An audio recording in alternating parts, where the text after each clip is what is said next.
What is going on, beautiful people? I am Lee Hammock, the diagnosed self-aware narcissist known as Mental Healness, and welcome to another episode of Dear Mental Healness. In this series, I take the stories of survivors and victims of narcissists and toxic people, and I break them down and give them advice.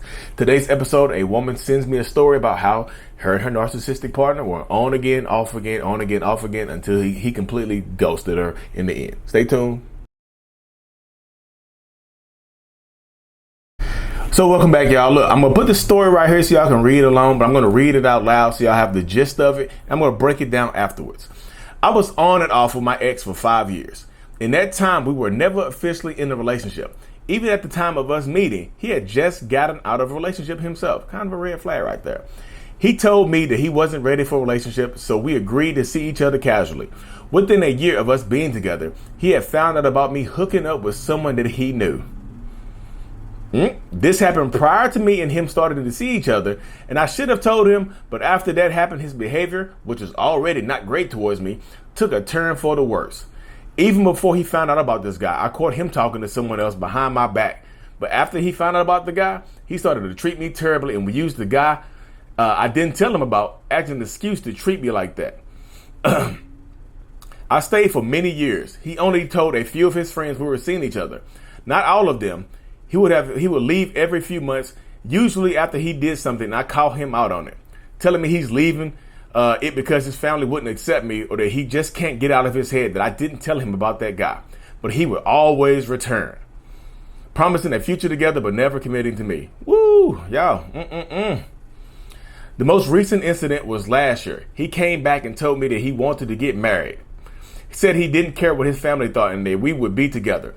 2 weeks later, he said that he wasn't sure of what he wanted and told me that in that time, him and I weren't talking, that he told his family about another girl who he thought his family would have deemed more appropriate for him, as she was of the same culture and same religion. I was so angry. I told him I wasn't going to be a second option, but he said it would never have worked with her as he was looking for me in her. Cringe, I know. Yes, I stayed with him despite this, but he said he still didn't know what he wanted and that he would follow random girls on social media.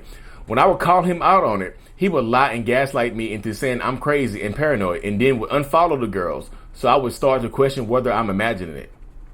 All his notifications and previews on his phone were turned off, so I couldn't see who was messaging him.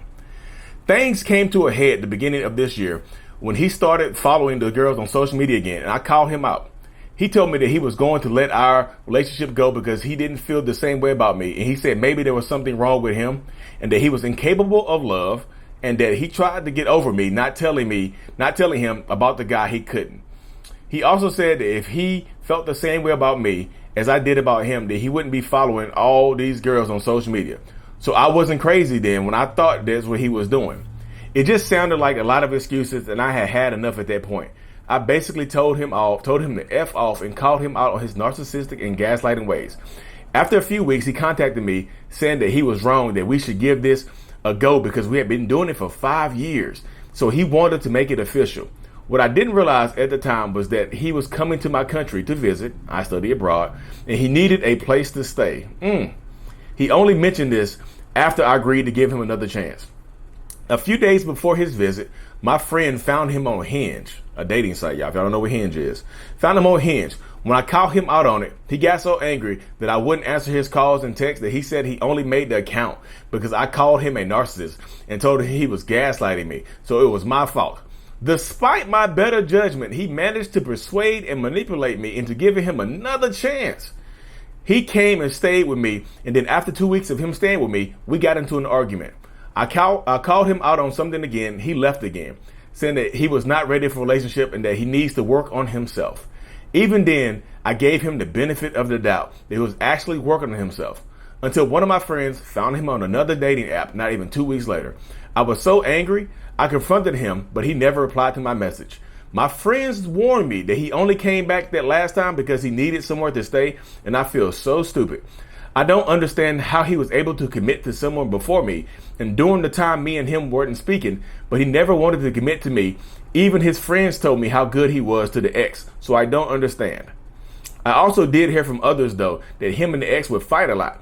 The ex has since blocked him, so I guess she has had enough too. The girl that he told his family about, he said that she was nice at first, but then she changed and she stopped caring.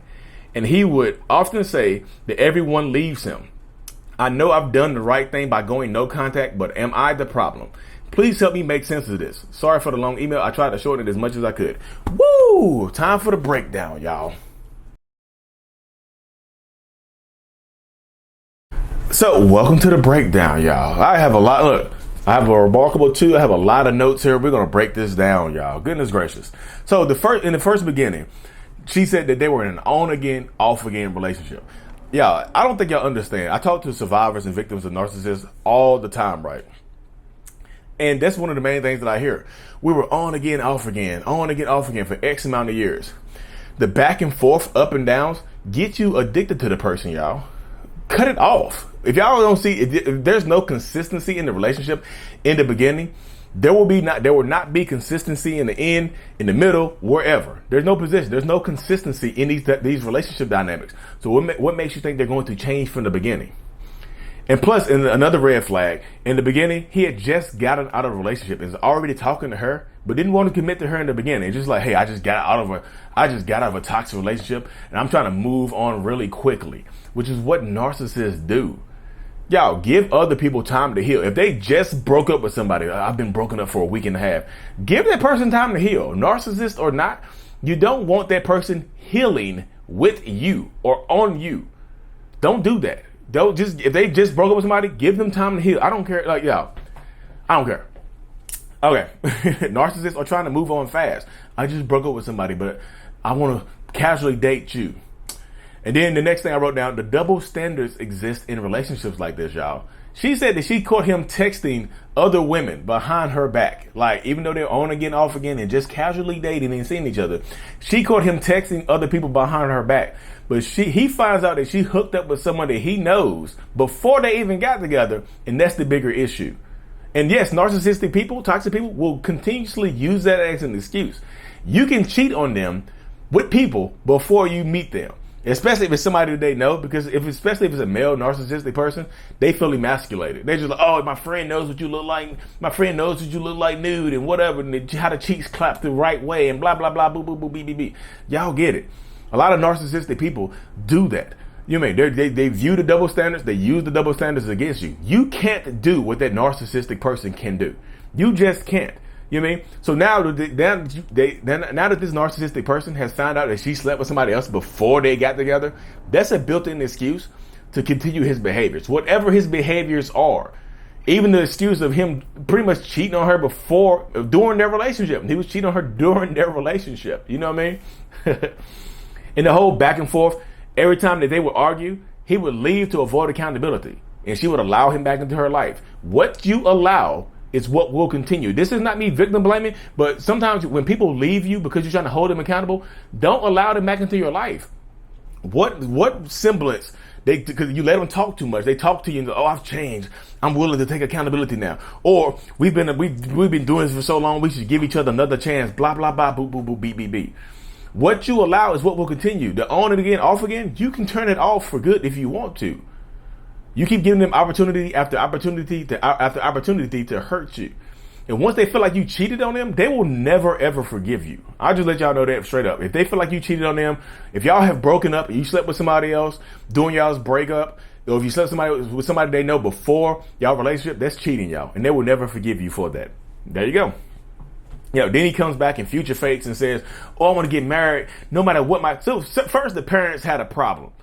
The culture difference or whatever, the religion different. First of all, the parents had a problem, but next time he comes back, you know what? F my parents. I'm going to do what I want to do. So it seems like he's being the hero in this circumstance. Like he's going to bump his culture, bump his religion, bump the standards of this his parents have set forward. He's going to do what he wants to do because he loves you that much. But then 2 weeks later, he's like, man, I don't know what I want. I don't really know if I want a relationship, honestly. You know what I mean? But he can use that as an excuse to, continue not to commit to you. And then you said he met somebody else while y'all were broken up or whatever. He was comparing you to her. A lot of narcissists and toxic people do that right there. They compare you to their exes or to their current person because it makes you feel less than. It makes you feel like you have to work harder on changing yourself to fit their mold Or they'll hype you up and say, oh, that person was not good as you are. That person doesn't hold a candle to you. Blah, blah, blah, boo, boo, boo, beep, beep, beep. You know what I mean? And then the whole gaslighting on social media stuff. Y'all, set those boundaries in the beginning of a relationship. Set the social media standards in the beginning of the relationship. And if they violate the boundaries in the beginning, cut them off. Y'all, look, if y'all allow them to violate your boundaries in the beginning, they're going to continue to do it. Because if they violate your boundaries in the beginning, that's the new standard for your relationship. They're just going to continue to violate your boundaries over and over again because they're used to it. They did it in the beginning. Why is it a problem now? And the whole gaslight, you saw this person following that person. Screenshot it. Oh, yesterday you were following 845 people. Now you're following 830. You clearly unfollowed some people. No, you made that up. Here's the screenshot. Well, you created that screenshot. You photoshopped that screenshot, blah, blah, blah. Y'all, cut these type of people off. Cut them out your life. Or you just understand that you know what the truth is and don't engage in arguments. Don't engage in arguments. Don't argue the truth. You know the truth. Don't argue it. Why y'all arguing the truth? You know what I mean? Now, I feel like there's one part in this story where you said he was being honest with you when he said he was incapable of love. When people say stuff like that, believe them. Why? I feel like, especially a lot of women in this circumstance, when a man says that I'm incapable of love, I don't know how to love. Y'all want to fix that person. Y'all go into fixer mode and want to fix these people. Why? If they say they're incapable of love, you can't teach a grown ass man how to love. Y'all got to look. I'm incapable of love. Bye. Y'all want you want to be with this person, try to teach them how to love you and try to teach them how to love potential children? No, you can't teach them how to love. I'm incapable of love. Believe it when they say that. Because like this on and off, back and forth stuff, they don't care about wasting your time. They come back and they will leave you, go find somebody else and come back and check in on you to make sure you haven't moved on. You said he was actively trying to replace you. He was actively trying to replace her. Every time they broke up, he was trying to replace her. He just couldn't find a suitable replacement for her, so he kept going back to her, checking in as a backup supply. That's why he didn't commit to you. If they feel like you cheated on them, they're never going to commit to you. I'll just be real with you on that one. You know what I mean? Then the last breakup right there, y'all. The using you for housing, yeah, they do it as well. They will absolutely use you for a place to stay. Hobosexuals is what it is. Please, I love you so much. We need to make it work. It's been 5 years. We need to make it work. Now he reveals his true plans. Once you agree to give him a second chance, 15th chance, how many chances you gave him? Now he reveals, oh, guess what? I just found out I'm coming back to see you. Blah, blah, blah. You know? Then you found, like, when he moved over there with you, you found him on Hinge and he gaslight you into forgiving him. Somehow it's your fault. You called him a narcissist. So you called me a narcissist. So I might as well be a narcissist and get on Hinge. That's the only reason I'm on these dating apps is because of you. You made me get on these dating apps. And against your better judgment, you forgave him. Stop forgiving these people for violating your boundaries, y'all. Violating your trust. I understand the trauma bond exists, but sooner or later you have to take accountability for constantly forgiving this person over and over again. You might need to go to therapy to understand why you are constantly forgiving these people for harming you mentally, physically, emotionally, whatever. You have to go to therapy and work on yourself to understand why you allowed this to go on for so long. Back and forth. Because you can blame the narcissist all you want. That's not going to help you heal. It really, really won't. You mean, then your friends told her, like you said, his friends told me how good he treated his exes. Narcissist friends are not your friends. They're going to be blind supporters and flying monkeys because you said you dug a little deeper and found out him and his ex argued a lot and the ex blocked him with everything. So that relationship was perfect, but you see how narcissist friends and families are not going to be on your side most times. They're going to support the narcissist. They just are. You know what I mean? Told him, yeah, see there you go. He told you everyone leaves him. Yes, a lot of narcissists will play the victim and have abandonment issues. Everybody leaves me in my life. If somebody ever says to you, everybody in my life always leaves me and walks out on me, ask yourself why. Are you pushing these people away? Why does everybody leave you? Ask why. Ask yourself why. Why does everybody leave you? Ask these questions, y'all. And the last thing you asked was, are you the problem? The main problem that you have is you too forgiving a person. You just are. If you're too forgiving, you're too empathetic, you care too much, you're going to get taken advantage of by narcissistic people. You are. If you let them violate your boundaries over and over and over again, people are going to take advantage of you for a long time. And yeah, is it any of his business that you slept with somebody he knows? Probably not, but should you have told him? That's up to you, because when he found out, you know what I mean, he held it against you. My camera battery is about to die, y'all. If y'all want me to break down the story, make sure you keep it short and sweet and to the point. This is the only one I could do, because this is the only one in my emails. dearmentalhealness@gmail.com. Shoot me an email, whatever. If you want me to break down the story like I did this one, like and subscribe for more. dearmentalhealness.com. Thank y'all for tuning in to another episode. Like and subscribe for more. If you like this series, just let me know if you want to do more of these, y'all. Because I stopped doing these for a while. But dearmentalhealness@gmail.com. Thank y'all. Thank you. Peace.